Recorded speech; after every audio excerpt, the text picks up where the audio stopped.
I said, my God, this is a polar bear.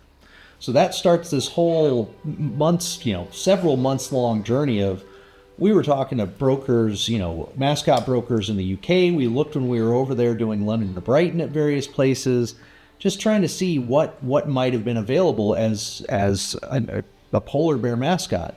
Goose eggs. Didn't turn up anything, right? We thought, well, shoot, this isn't going to happen.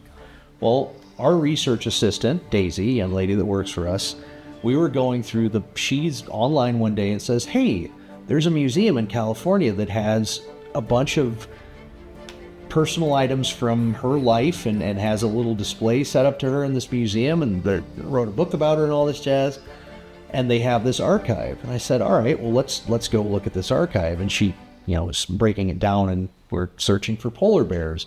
Well, there are several polar bear figurines in this whole thing, and she scrolls past one, and I said, stop, go back. She goes, I don't know if that could be it, because they put it on a base and angled it up. Well, it's supposed to be an iceberg. Yeah. So she goes back to it. She reads the description, and on the back of the picture of this, it says, for car mascot. And there are 2 holes in the bottom of it to mount it to the radiator cap. Oh.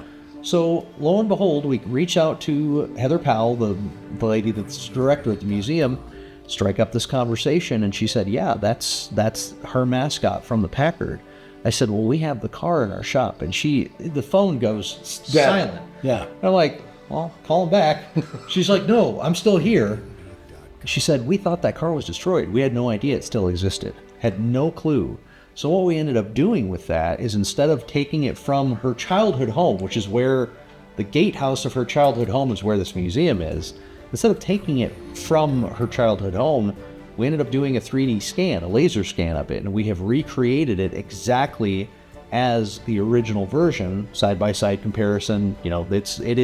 We're casting it just like original, and it was white enameled to obviously reflect the polar bear.